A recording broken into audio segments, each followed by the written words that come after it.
America ઇમિગ્રેશનથી પરેશાન છે, illegal ઇમિગ્રન્ટની સંખ્યા ઘટાડવા માંગે છે અને ડોનાલ્ડ ટ્રમ્પ તો વિમાનો ભરી ભરીને લોકોને ડિપોર્ટ કરવાની વાતો કરે છે. પણ શું અમેરિકામાં ઇમિગ્રેશન ઘટી શકશે? ન્યૂઝવીકનો એક રિપોર્ટ કહે છે કે ઇમિગ્રેશન ઘટવાની વાત તો દૂર રહી, ઉલટાનું કૂદકે ને ભૂસકે તેમાં વધારો થવાનો છે. તેનું કારણ છે કમલા હેરિસની એક સ્કીમ. આ સ્કીમ શું છે? તો કમલા હેરિસે તાજેતરમાં કહ્યું હતું કે તેઓ અમેરિકામાં હાઉસિંગ કટોકટી દૂર કરવા માંગે છે અને તેના માટે લાખો મકાન બનાવશે. પરંતુ આ મકાનો બનાવશે કોણ? એક્સપર્ટ્સ કહે છે કે અમેરિકા પાસે તો એટલો લેબર ફોર્સ નથી કે ટૂંકા ગાળામાં લાખો મકાન બનાવી શકે. તેના માટે ઇમિગ્રન્ટ્સને જ અમેરિકા બોલાવવા પડશે. વાઇસ પ્રેસિડેન્ટ કમલા હેરિસ અમેરિકનોને ઇકોનોમિક રાહત આપવા માંગે છે અને તેના માટે તેઓ ઘણા બધા મકાનો બનાવશે, જેથી કરીને અમેરિકામાં સસ્તા ભાવે ઘર મળી શકે. અમેરિકામાં છેલ્લે 1990ના દાયકામાં હાઉસિંગ એ ચૂંટણીનો એક મુદ્દો બન્યો હતો અને ત્યાર પછી છેક હવે હાઉસિંગ એક મોટો પોલિટિકલ મુદ્દો બની ગયો છે.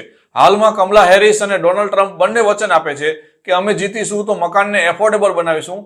અત્યારે 90% અમેરિકનો માને છે કે તેમણે પોતાના ફ્યુચર માટે જે સપનું જોયું હોય તેમાં ઘરનું ઘર એ બહુ મહત્વની ચીજ છે. પરંતુ માત્ર 10% અમેરિકનો માને છે કે તેઓ પોતાના ઘરનું ઘર ખરીદી શકશે અને સપનું સાકાર કરી શકશે. ગયા આખા વર્ષમાં અમેરિકામાં માત્ર 40 લાખ મકાનો વેચાયા હતા, જે બહુ ઓછા કહેવાય. 1995 પછી ગયા વર્ષે અમેરિકામાં મકાનોનું વેચાણ સૌથી ઓછું થયું હતું. અમેરિકામાં અત્યારે લાખો મકાનોની જરૂર છે અને રાજકારણીઓ લાખો મકાનો બનાવવાનું પ્રોમિસ પણ આપે છે. પરંતુ આ મકાન બનાવશે કોણ તે એક સવાલ છે અને તે સવાલનો જવાબ છે ઇમિગ્રન્ટ્સ. કારણ કે તેમના વગર આટલી મોટી લેબર ફોર્સ કોઈ આપી શકે તેમ નથી. હાલમાં અમેરિકામાં સ્કિલ્ડ વર્કર્સ માટે દર વર્ષે માત્ર 66,000 વિઝાની લિમિટ છે અને અમેરિકનોની સરેરાશ ઉંમર વધી ગઈ છે, તેથી તેઓ પણ કન્સ્ટ્રક્શનનું કામ મોટા પાયે કરી શકે તેમ નથી. અમેરિકામાં તાજેતરમાં વોટર્સ ઉપર સર્વે કરવામાં આવ્યો તો તેમાં નવી પેઢીના 40% લોકોએ કહ્યું કે પહેલી વખત ઘર ખરીદવું હોય તેમના માટે સરકારે મદદ કરવી જોઈએ. 19 થી 29 વર્ષના લોકો કહે છે કે મકાનને સસ્તા બનાવવા માટે સરકારે કંઈક કરવું જોઈએ. અને યુએસમાં માત્ર ફર્સ્ટ ટાઈમ હોમ બાયર્સને ચિંતા છે એવું નથી.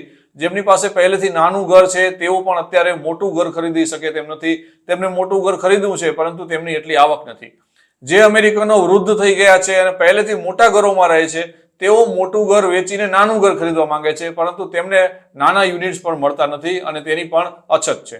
આ દરમિયાન કમલા હેરિસે કહ્યું છે કે તેઓ 2029 સુધીમાં એટલે કે આગામી 5 વર્ષમાં અમેરિકામાં 30 લાખ નવા હાઉસિંગ યુનિટ બની જાય તે રીતે કામ કરશે.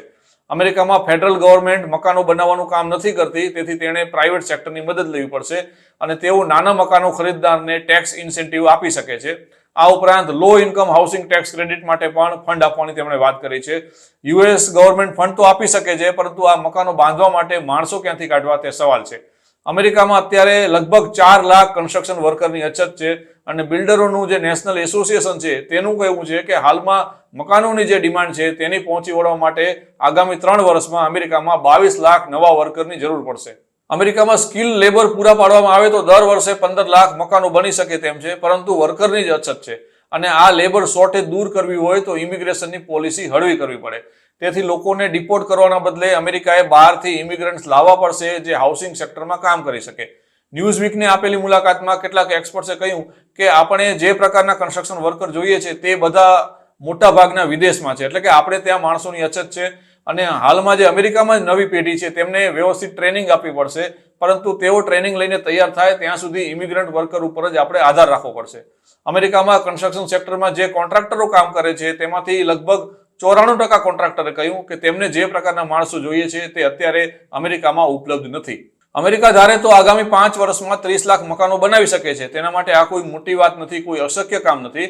પણ આ કામને શક્ય બનાવવું હોય તો મોટી સંખ્યામાં ઇમિગ્રન્ટ્સને લાવવા પડશે અને તેના માટે જે લોકો ઇમિગ્રન્ટ્સને કાઢી મૂકવાની વાતો કરે છે તેમના માટે આ બહુ મોટો આંચકો હશે. આગામી દિવસોમાં US Congress skilled non agriculture worker માટે વિઝાની સંખ્યા 66,000 થી વધારે તેવી શક્યતા છે. આ ઉપરાંત જેમણે યુએસમાં શરણાર્થી તરીકે અરજી કરી છે તેવા અસાઇલમ સિકર્સને પણ વર્ક ઓથોરાઇઝેશન આપવામાં આવે તેવી શક્યતા છે. યુએસમાં 7.6 મિલિયન લોકો એટલે કે લગભગ 76 લાખ લોકો ગ્રીન કાર્ડની રાહ જોઈને બેઠા છે અને તેમનો બેકલોગ જો ક્લિયર કરવામાં આવશે તો 10 વર્ષની અંદર તેઓ અમેરિકાના જીડીપીમાં લગભગ $4 ટ્રિલિયન એટલે કે $4 લાખ કરોડ નો હિસ્સો આપી શકે તેમ એક્સપર્ટ માને છે.